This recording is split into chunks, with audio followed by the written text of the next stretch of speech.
Nous traversons tous différents épisodes au cours de notre vie. Nous recherchons ceux qui nous procurent de la joie et fuyons ceux qui nous font souffrir.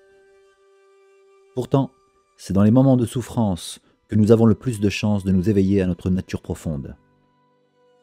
L'étape du divorce ou de la séparation en est une. C'est durant ces crises qu'il faut saisir l'opportunité d'aller voir au fond de soi pour nous familiariser avec notre part d'ombre. Swami Satchidananda, l'un des premiers maîtres de yoga, parle de la souffrance comme d'un appel à se réveiller. Il propose d'imaginer que vous êtes profondément endormi quand tout à coup, vous êtes réveillé par le son de l'alarme. Effrayé, vous vous jetez au pied du lit. Puis, vous vous précipitez dans le placard et vous sortez une batte de baseball. Vous frappez le boîtier jusqu'à le mettre en miettes, pour que le bruit cesse. Mais au lieu de vous préoccuper du feu, vous rangez tranquillement la batte et vous vous replongez dans votre lit.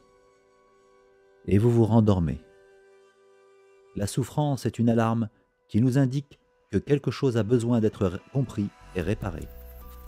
Elle agit comme un bélier qui défonce toutes nos croyances et certitudes que nous avons érigées depuis notre tendre enfance. Et nous pousse à aller explorer des parties de nous-mêmes pour trouver des réponses qui correspondent plus à notre réalité de l'instant présent.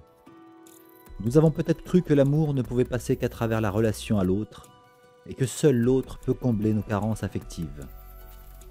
Maintenant qu'il ou elle n'est plus là, nous nous sentons seuls et vides, un peu comme s'il était parti avec une part de nous-mêmes.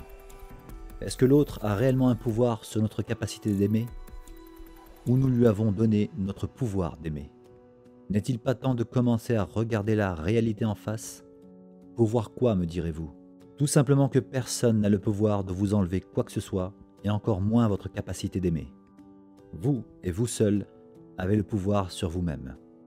Alors profitez de cette période de tristesse ou de souffrance pour vérifier au plus profond de vous-même si l'amour est toujours là, et faites-le moi savoir par un pouce.